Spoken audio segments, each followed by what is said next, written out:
Hi guys and welcome. This is the V10 show. This is where I just recap and just elaborate on certain situations that are going on within the game that might not be touched upon on mainstream media. Now today, what I'm going to be talking about is dinosaurs in the game. Everybody knows that it's full of it. The dinosaurs within the game that are kind of trying to have their cake and eat it. And what I mean by that is, you know, we're the best league in the world. We're the best league in the world. We got the best players in the world. Look at the money we're spending. The Premier League is pretty much the Super League that everyone was against. Yeah, we can all agree that. We got mid-table and teams that have just come up spending more money than some of the champions of other countries. They got more at their disposal. There's more money in the Prem than there is anywhere else.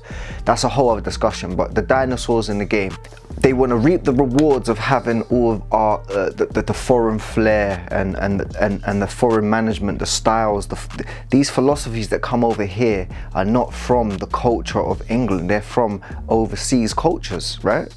You got Pep, you got Klopp, you got Tuchel. I can't name you a flamboyant or a progressive. Eddie Howe might be the closest one too, or Graham Potter even.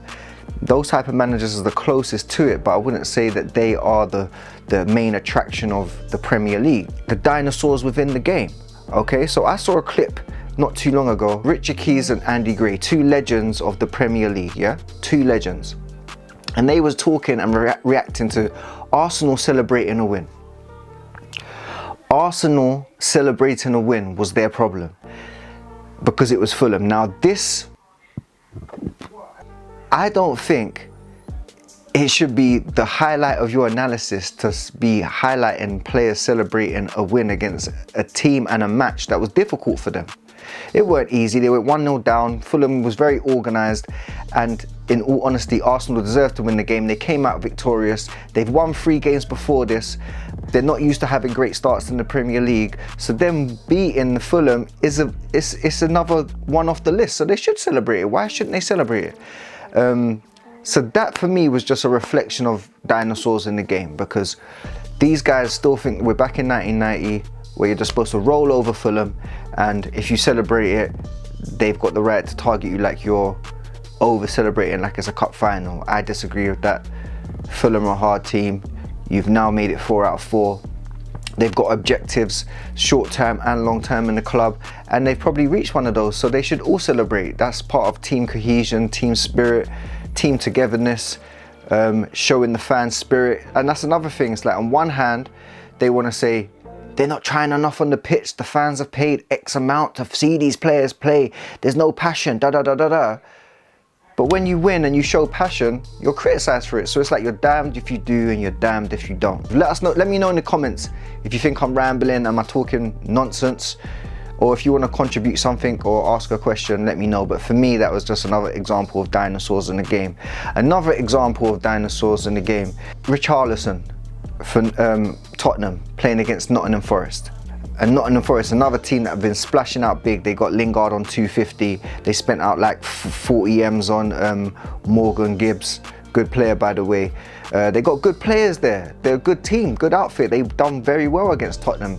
The result was probably just down to Nottingham Forest not being able to really create and make anything in that final third. But if we're talking about two teams and the way they play and the ability they got on the pitch, the only difference was Harry Kane. Take Harry Kane off of that pitch and it probably finishes 0-0. Richarlison has come on at 1-0. He set up the winner for Harry Kane, 2-0. And then he's done some kick-ups. He's got fouled. In my head, it's like, okay, it's just another part of the game we play on. But there's a big hoo-ha about it. Like, he's mocking the opposition. He's showboating. He shouldn't be doing that. Why shouldn't he be doing that? Why? Like, some of the best players in the world in our history, this is what they do. They're flair players. We want to entertain the crowd. That's their style of play. And even if he was trying to mock it, so what? So what? Like, Steve Copper come out in the press now talking about he wouldn't allow that in his team, and it's Tottenham. If that's what Tottenham allowed, then that's up to them. Trying to act like Tottenham or Conte are actually, you know, allowing things that shouldn't be happening on a pitch. We have the Premier League, and the Premier League is the best league in the world because of these foreign talents that come in. That's just the reality of it, yeah?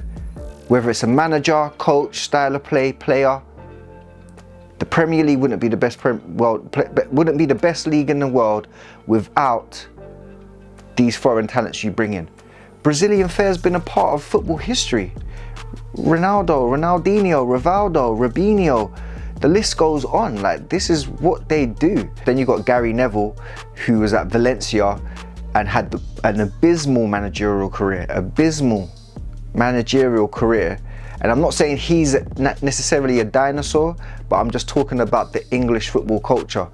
Like, abysmal managerial record, but he's the one critiquing all the other managers that are better than him. What they should do, what they shouldn't do, what they did wrong, what's happening. But hold on, when you had the chance to steer the ship, we didn't go nowhere. So why are we taking what you say serious? Like, let's just keep it 1,000. So like, dinosaurs in the game, man, it's like they're just here, there and everywhere. Richarlison, you did nothing wrong. You're expressing yourself. You want to do kick-ups on the pitch, do kick-ups on the pitch. I saw Thierry Henry doing kick-ups down the line, but it wasn't a problem when he did it. But now, because Richarlison's come and they've kind of tarnished him with this bad boy image, now he's mocking it. Now it's wrong. Rubbish. That's nonsense, man. Dinosaurs in the game, man. This is what we're talking about today.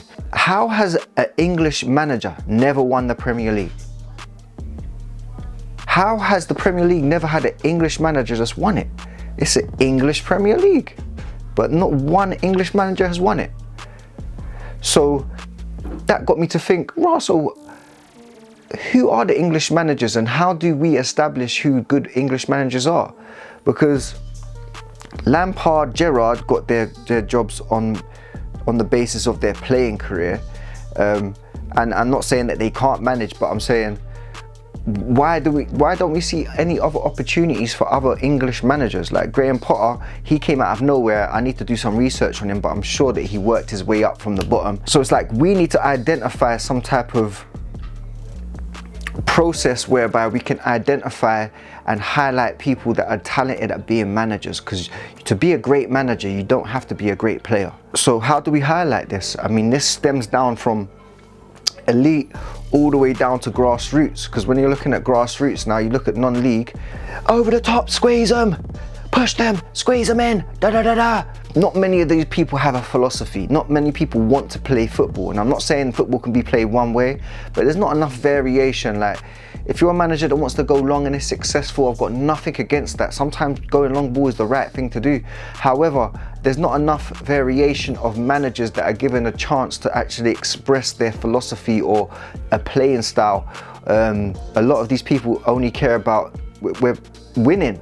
Do you get what I'm saying? And I know that's the end objective, but if we're talking about progressing not only players but coaches to a high level, we have to be able to demonstrate that at a lower level so that we're setting a precedent for the people that are at the top. We've got Pep Guardiola playing tiki-taka Spanish style, elite Premier League manager. We've got Klopp playing heavy metal, direct, fast, intense German style. We've got Tuchel, very tactical, all about similar to Klopp and Pep in a way, but maybe just a balance of both of them. Then you look at the other managers that are coming behind now. Ten Hag, coming from a Dutch league, playing another type of style of football. Yeah.